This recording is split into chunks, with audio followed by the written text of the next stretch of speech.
एक अच्छी साइन है कि मसलन आपके माशरे में किसी हुक्मरान को ये गुनाह नॉर्मलाइज कैसे होता है। मसलन बता रहा हूँ, आपके यहाँ कोई ड्रामा दिखाया जाएगा, ड्रामे में दिखाया जाएगा कोई एक्टर शराब पी रहा है, नीचे एक सबटाइटल आएगा कि शराब पीना हराम है, बच्चे ये सीन न देखें, बच्चों के लिए मना है। भाई फिर दिखा क्यों रहे हो? आपको क्या जरूरत पड़ी है एक ड्रामे में शराब पीना दिखा और ये नीचे लिखो कि बच्चे ना देखें। जैसे अंग्रेज फिल्म बनाते हैं ना, लिखते हैं ये एडल्ट्स के लिए हैं, अंडर 18 न देखें, अंडर 13 न देखें। अब सबसे पहले जब आप ये पढ़ते हो ना अंडर 18 न देखें, आप पहले उसी को खोलते हो। फितरत इंसान है, जिससे इंसान को रोकोगे इंसान उसी चीज के अंदर क्या होना चाहता है, दाखिल होना है। इसे कहते हैं गुनाह को नॉर्मलाइज करना, कि इतना दिखाओ आपके लिए नॉर्मल हो जाए।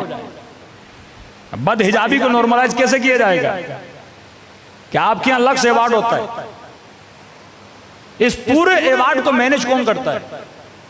Western mindset. भाई पाकिस्तान में एक अवार्ड हो रहा है तो आप पाकिस्तानी लिबास पहनाओ ना, आप अपने कल्चर को प्रमोट करो ना। हमारे घरों में खवातीन वो कपड़े नहीं पहनती जो कपड़े वहां की एक्ट्रेसेस को पहना के लाया जाता है, ताकि मुआशरे में बेहयाई को क्या किया जाए, नॉर्मलाइज किया जाए, ताकि आपकी आंखों को आदत हो जाए गुनाह को देखने की। जब आंखें आदी हो गई तो फिर आपके घर में अगर कोई ऐसा वाकया होगा, आंखों को आदत होगी, आप उस कदर गैरत का मुजाहिरा नहीं करोगे जितना पहले करते थे। तभी फरमाया आंखों को गुनाहों से बचाओ, कानों को गुनाहों से बचाओ। क्यों फरमाया अन्नासु अला दीन मुलूकिहिम, ये हुक्मरान है जो लोगों का दीन बनाते हैं। ये यजीद है जो लोगों को कातिल इमाम हुसैन बना रहा है, ये यजीद है जो लोगों को दुश्मन इमाम हुसैन बना रहा है। हाकिम को अगर खौफ नहीं होगा अवाम से कि भाई कल लोग मुझे टोकेंगे, आज बिजली चली जाए लोग निकलते हैं, लेकिन आपने देखा कभी कोई अपने दीन के लिए निकले, कभी कोई अपने ईमान के लिए निकले?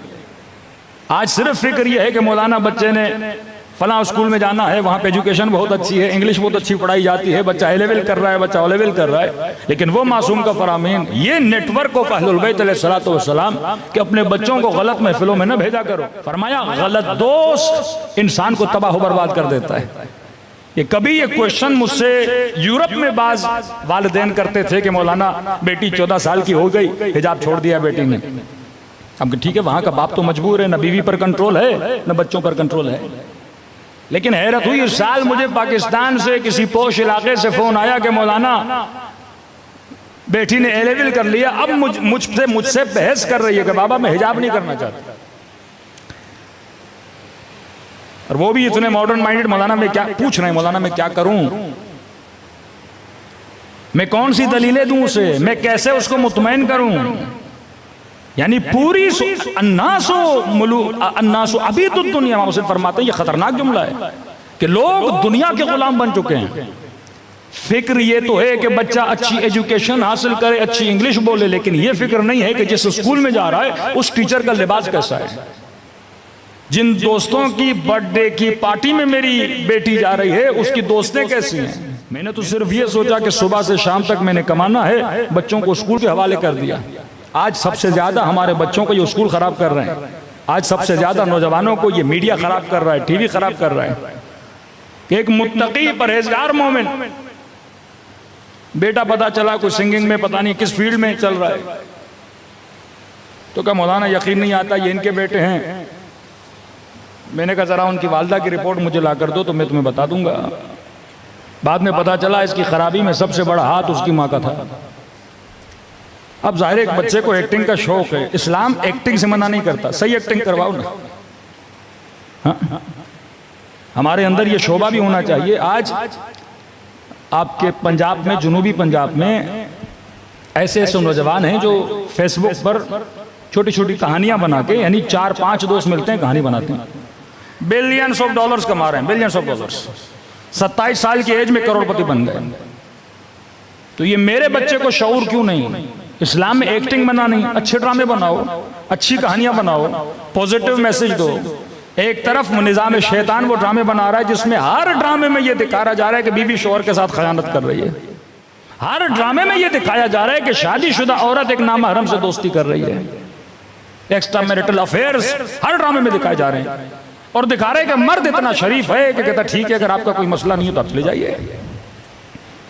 ये आहिस्ता आहिस्ता मुआशरे को इसी तरह बिगाड़ा जाता है कि आज से 20 साल पहले जो आप बर्दाश्त नहीं करते थे आज आपके बच्चे बर्दाश्त करते हैं। ये मुआशरे में फिस्क फुजूर उसी तरह बैठता है। अब जिस तरह बुराई आहिस्ता आहिस्ता फैलती है इसी तरह अच्छाई भी आहिस्ता आहिस्ता फैलती है। एक अनपढ़ बच्चा पंजाब में व्लॉग बना के करोड़पति बन सकता है। अगर आपके बच्चे को शौक है इस फील्ड में आने का, आप उसे पॉजिटिव रास्ता दिखाओ, उसे सही पाथ बताओ, जिस रास्ते पे चले उसकी दुनिया भी बने उसकी आखिरत भी बने। सल्लल्लाहु पढ़े मोहम्मद वाले मोहम्मद पर।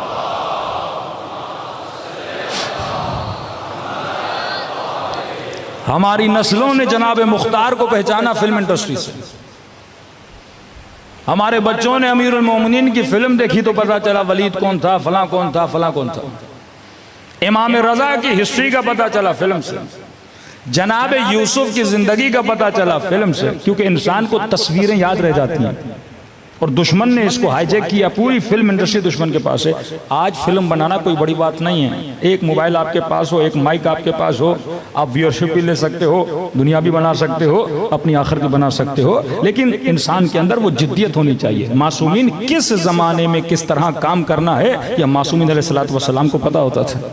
कई ऐसे मासूमीन का साहब जिनको ड्यूटी दी आपका काम है मुनाजरा करना, किसी को कहा तुम्हारा काम है फिक़ी मसाइल को हल करना, किसी को कहा यहाँ से चले जाओ अहवाज में जाके क्या करो तबलीग करो। यही इमाम रज़ा, कितना अच्छा सिनेरियो बनाया इमाम रज़ा ने कि डॉक्टर शरीयते कहते हैं कि अमीरुल मोमिनीन का होना ही बाज लोगों के लिए मुश्किल का बाइस था, क्योंकि अहले बैत इतने अच्छे थे तो लोग हाकिमों को कंपेयर करते थे अहले बैत से कि अगर अली इतना आदिल है आप आदिल क्यों नहीं हो, अगर अली के पास इतना इल्म है तो आपके पास इनका वजूद इनके लिए खतरे का बायस बना हुआ था।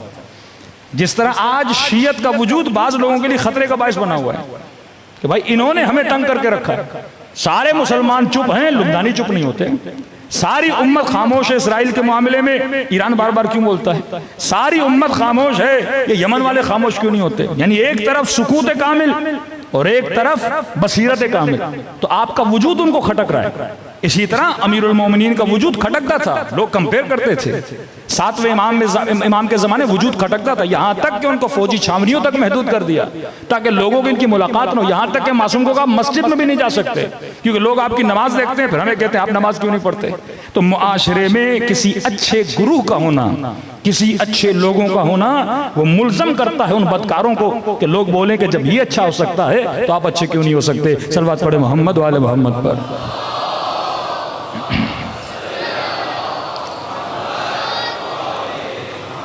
और ये नहीं कि मासूमी ने सिर्फ अपने ज़माने में, बाज़ औक़ात तय्युल अर्ज़ करके अपने शियों की मदद करते थे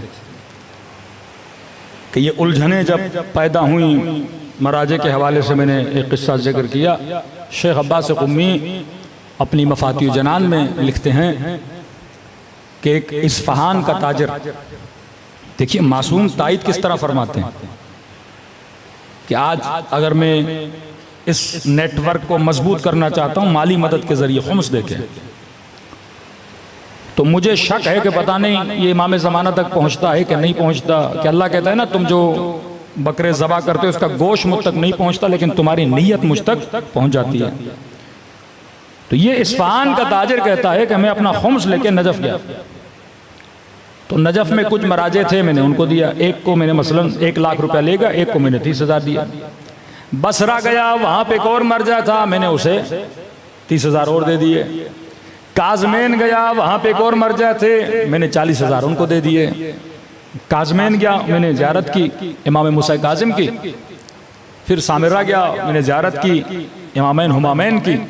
कहता अब जब वापसी पे पलट रहा था, शब जुमा थी, तो वापसी के रास्ते पे मेरी मुलाकात एक सैयद बुजुर्गवार से हुई। बड़ा नूरानी चेहरा, सैयद वाला लिबास। तो उन्होंने मेरा नाम लेके कहा कि फलानी कहाँ जा रहे हो। तो मैंने कहा मैंने ज़ियारत कर ली, अब लंबा सफ़र है, मैंने वापस ईरान जाना है। तो कहा देखो आज शब जुमा है और शब जुमा मेरे जद की ज़ियारत करने का बहुत बड़ा सवाब है। अब ये क्या समझ रहा है कोई सैयद है, तो ये सवाब मत गवाओ, ज़ियारत करो फिर जाओ। तो मैंने कहा ठीक है सैयद बुजुर्ग, अगर आप कहते हैं मैं आपके साथ, आप भी जा रहे हैं, हमें भी जा रहा हूँ हरम, शबे जुमा है, मेरे जद की ज़ियारत करो। कहते हैं हम के साथ चलने लगे। कहते हैं रास्ते में एक जमीन का प्लॉट था, वो किसी सैयद का था। वक्त के हाकिम ने उस प्लॉट पे रोड बनाया, कब्जा करके किसी सैयद के घर पे रोड बना दिया।